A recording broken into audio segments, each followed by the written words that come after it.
The mail was already on the kitchen counter when my son-in-law walked back through the front door, still wearing his golf shoes, still smelling like sunscreen and someone else's country club. He stopped when he saw the envelope in my hand. Then he saw my face.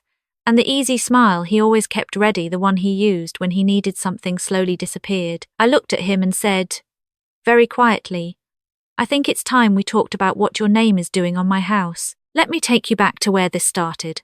My name is Dorothy Callahan. I am 68 years old. I have short white hair that my granddaughter says makes me look like a retired spy, and I take that as a compliment. I worked as a registered nurse for 31 years at a hospital outside of Columbus, Ohio. I saved carefully. I lived below my means. When my husband, Gerald, passed away 6 years ago, he left me a paid-off house, a modest retirement account, and a garden I still tend every spring because it makes me feel close to him. I have one daughter. Her name is Melissa. She is 41 years old, and I love her more than I have ever loved anything in this world. Melissa married her husband, Brandon, 4 years ago. I was happy for her. Brandon seemed responsible at first. He had a firm handshake and remembered to hold doors open. He called me Dorothy, not Mum, which I respected. He had opinions about things like investment portfolios and real estate markets, and he delivered them with the confidence of someone who had never once been wrong, at least in his own mind. The problem started quietly, the way most problems do. About 2 years ago, Melissa called me one evening and asked if she and Brandon could stay with me for a few months. Brandon's company had downsized. He was between positions. They were a little behind on rent. Just temporary, she said. Just until Brandon landed something new. I said yes without hesitation.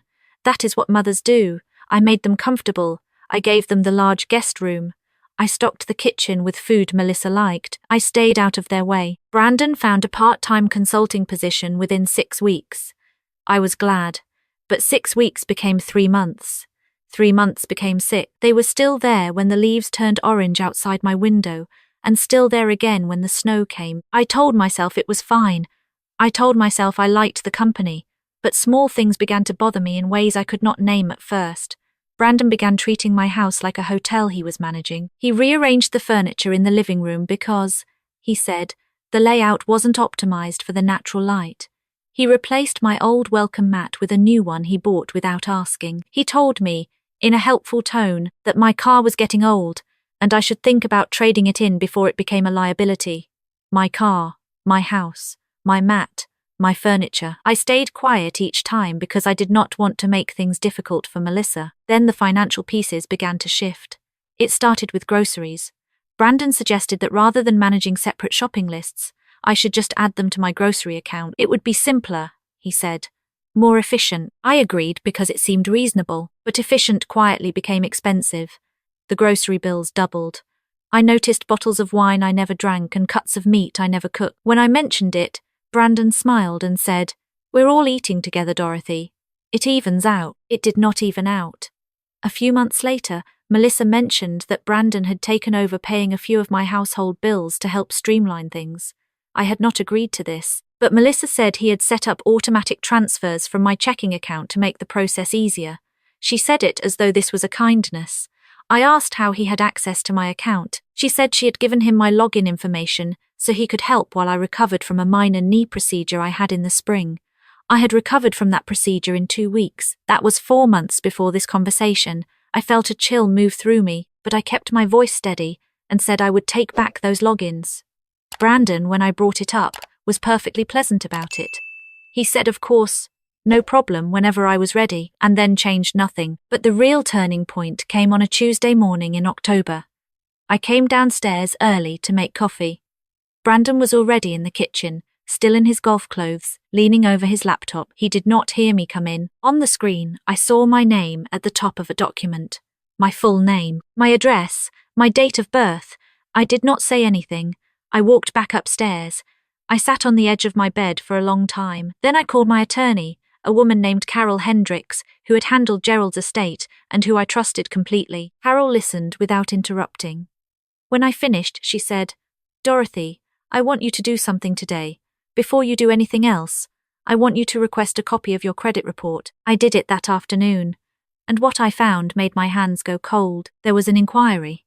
a hard pull on my credit. Made 3 weeks earlier, I had not applied for any new credit. The inquiry was listed under a mortgage pre-approval application. The address on the application was mine. The co-applicant listed was Brandon Holloway. My son-in-law had used my credit history to attempt to pre-qualify for a mortgage in both our names, without my knowledge, without my consent, and without a single word to me. I sat very still for a long time. Then I did 4 things. First, I called Carol back and told her what I had found. She said to document everything and not to confront anyone until we understood the full picture. Second, I called my bank and had my account logins changed immediately, and I removed any linked accounts that were not mine alone. Third, I froze my credit through all 3 bureaus. Fourth, I walked to my filing cabinet and pulled out every bank statement, every grocery receipt, and every bill from the past 14 months. I spent 3 evenings going through them. I made notes in a yellow legal pad in Gerald's old handwriting style, careful, column by column. The total came to just under $22,000. Grocery overcharges, luxury items billed to my accounts, restaurant meals, a weekend trip to Nashville that Melissa mentioned they had taken with friends, and 2 sets of new golf clubs that I had certainly never purchased and certainly never swung. I was not angry yet. I was something quieter than angry. I was decided. I called Carol again. She said I had grounds for financial elder abuse under Ohio law. She said I could pursue this civilly or criminally. She also reminded me, gently, that Melissa was my daughter, and that whatever I chose to do, there would be consequences for that relationship either way. She said it not to discourage me, but because Carol is the kind of woman who tells you the whole truth before you walk into something. I thanked her. I told her I understood. Then I did one more thing. I found the deed to my house. Gerald and I had paid it off in 2019. It was in my name alone. I called Carol back and asked if there was any way Brandon could place a lien on the property or claim any stake in it without my signature. She said not without documented consent or fraud. I told her I wanted to consult with her about something called a revocable living trust, which would formalize ownership and make it harder for anyone to challenge. Carol said, "Dorothy, I think you've been thinking about this for a while." I said, "I've been thinking about it since the welcome mat." Now here is the part that took the most out of me. I had to decide what to tell Melissa, and when, and how much. I love my daughter. I want you to understand that fully before I continue. Melissa is not a cruel person. She is someone who loves her husband and trusts him, and looks the other way when looking closer would be too painful. I know that pattern. I lived in a version of it once, with a different person, a long time ago. I understood it. But understanding something does not mean you allow it to continue. I decided not to say anything to Melissa yet. I needed to see how far this went first. I went back to behaving normally. I made coffee in the mornings. I asked about Brandon's consulting work. I let everything look exactly the way it had the day before I found the credit inquiry. I am a nurse. I have sat calmly at the bedside of people who were very sick and managed to say you're doing well with a steady voice. I know how to hold information without wearing it on my face. 3 days later, I had a follow-up call with Carol. She had spoken with a colleague in banking law. The mortgage pre-approval attempt was serious. Using someone else's credit history, without consent on a mortgage application crossed legal lines. My credit freeze had stopped any approval from going through. But the inquiry itself was documented. The intent was clear. Carol said, "You can report this to the Consumer Financial Protection Bureau, and you can file a police report. That would create an official record." I asked her to give me 1 more week. I used that week wisely. On a Saturday morning, Brandon announced cheerfully at breakfast that he had a big opportunity to discuss with me. He had been approached, he said, about a small commercial property investment, a strip mall outside Dayton, he said, that was listed below market value. He said it was the kind of deal that came around once. He said he had already done the research. He said he just needed a co-signer on a small bridge loan, about $65,000, to secure the opportunity before someone else moved on it. He slid a folder across the breakfast table toward me. I looked at the folder. I did not open it. I looked up at him and said, "How much of my money have you already moved without my permission, Brandon?" The room went very still. His expression did not collapse all at once. It shifted slowly, the way a wall develops a crack before it falls. He said, "What do you mean?" I said, "I have the statements. I have the credit report. I have spoken with my attorney." Melissa, who had been standing at the counter pouring juice, turned around. "Mom, what's happening?" Brandon recovered quickly. He smiled, the way people smile when they are deciding which version of the story to tell. He said, "Dorothy, I think there's been a misunderstanding. Everything I've done has been to help manage the household. Melissa Melissa didn't give you permission to apply for a mortgage using my credit," I said. "And neither did I." The juice glass in Melissa's hand made a small sound as she set it down. Brandon's smile held. That was exploratory. "A pre-qualification is not an application. It is a hard inquiry on my credit without my consent," I said. "And my attorney has a different word for it." That was when the smile finally left. Melissa looked at her husband. Her voice was small when she spoke. "Brandon, what did you do?" Brandon turned to her, and for the first time since I had known him, I watched him have to choose between the confident version of himself and the real version. He chose the confident one. He said, "I was handling things. I was trying to build something for us. Your mother is sitting on assets she's not using, and those are my assets," I said. Not loudly, not with anger, just clearly. The kitchen was very quiet. Brandon stood up. He said, in a harder voice now, "You are making this into something it isn't. I have done nothing but help around this house. The groceries, the bills, the $22,000, I said. He stopped.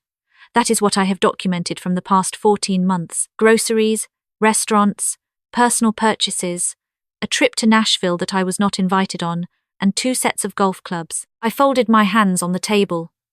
"Would you like to see the spreadsheet?" Melissa sat down slowly in one of the kitchen chairs. She looked like someone who had just realized the floor beneath her was not as solid as she believed. Brandon tried once more. "Dorothy, if you just let me explain the investment." "I'm not signing anything," I said. "Not now. Not ever.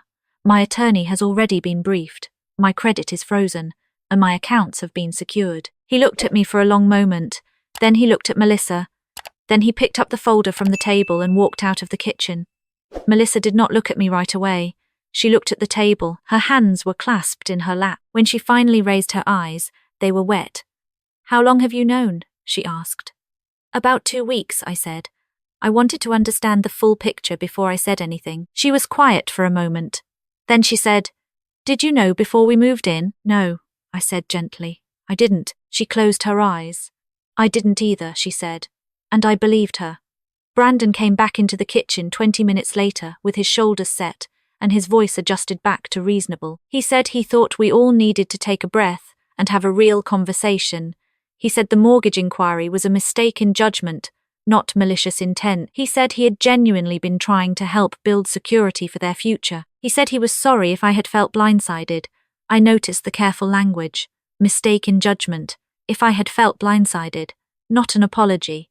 A reframing. I said, "Brandon, I have filed a freeze on all 3 credit bureaus. My attorney has the documentation. Whether we involve law enforcement is a decision I haven't made yet.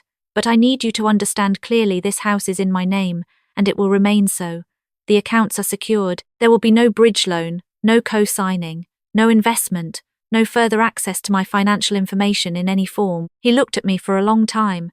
Then he said, "You're serious." "I have been serious for 2 weeks," I said. "I'm just saying it out loud now." Melissa asked him to take a drive. She needed to talk to me alone. He left without saying anything else. When the door closed, Melissa put her face in her hands and cried. Not politely, not quietly, the kind of crying that had been waiting a long time to come out. I moved to the chair beside her and put my hand on her back and let her cry. When she was able to talk, she said, "I knew something was off. I just didn't look at it directly. Every time I started to ask questions, he would explain things in such a way that I felt like I was being paranoid. I knew that pattern too. I told her about the credit report. I told her about Carol.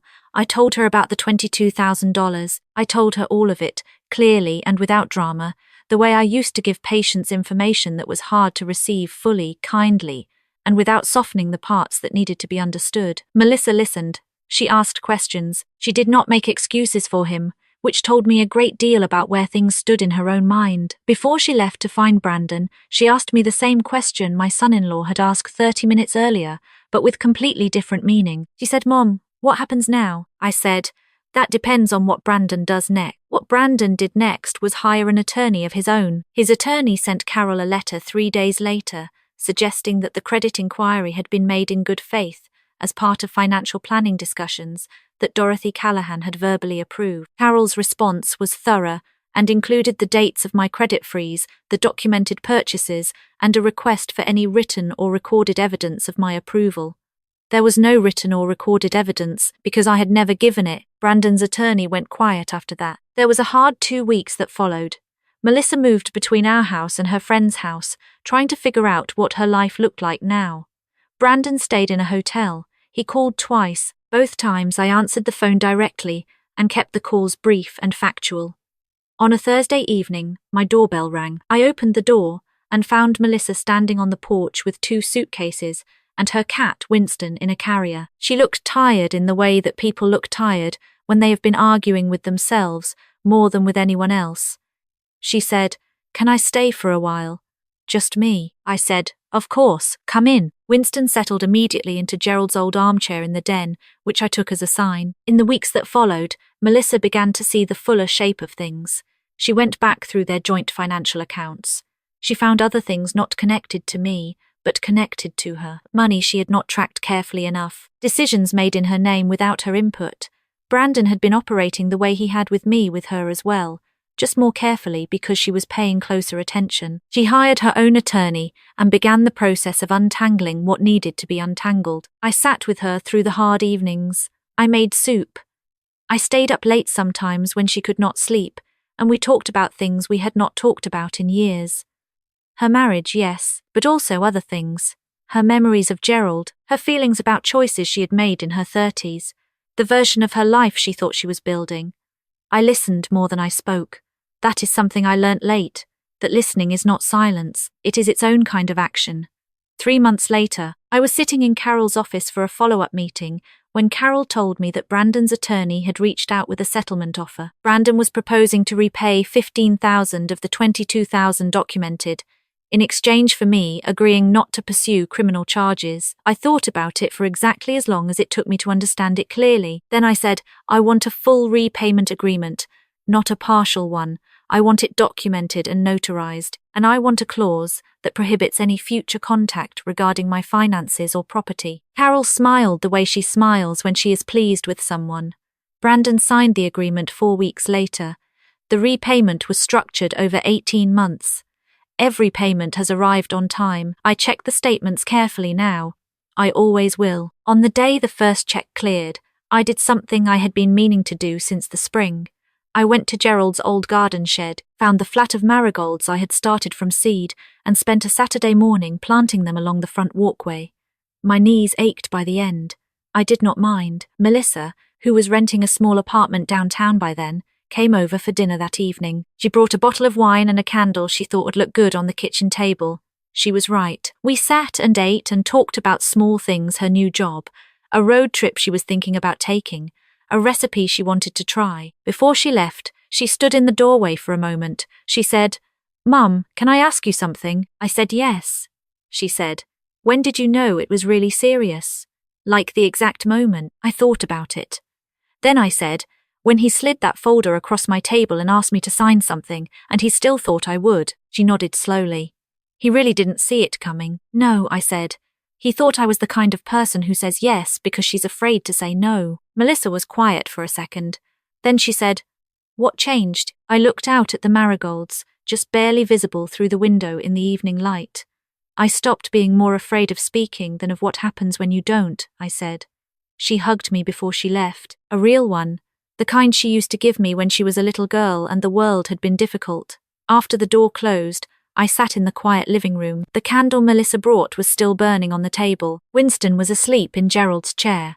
The house felt like itself again, not lighter, not empty, just mine. I have thought a lot, in the months since, about why I waited as long as I did before I said anything. I think part of me believed that if I stayed quiet enough, patient enough, accommodating enough, things would fix themselves. That the people who were taking too much would somehow notice on their own and stop. But that is not what happens. What happens is that the space you give is the space that gets taken, and the longer silence goes on, the more it looks like permission. I am 68 years old. I paid for this house with 31 years of night shifts and weekends and holidays and hard conversations at bedsides that I will never forget. I built this life carefully, with Gerald and then after Gerald and then alone. It belongs to me. Not because I'm rigid or cold or unwilling to share it. I opened my door to my daughter and her husband out of love, and I would do it again, but because love is not the same as surrender, and helping someone is not the same as handing them the keys to everything you have. If you have ever stayed quiet while someone helped themselves to what was yours because you loved them, because you did not want to make trouble, because you told yourself it was not that serious, yet I want you to hear this: it will not get less serious on its own. The most important thing I did was not freezing my credit, or calling my attorney, or documenting $22,000 in a yellow legal pad, though all of those things mattered. The most important thing I did was decide that I was worth protecting. If this story spoke to something in your life, take a moment to like this video and leave a comment. I read every single one. Subscribe so you don't miss the next story, because sometimes the bravest thing a woman in her 60s can do is simply stop nodding and start asking questions. And those questions can change everything.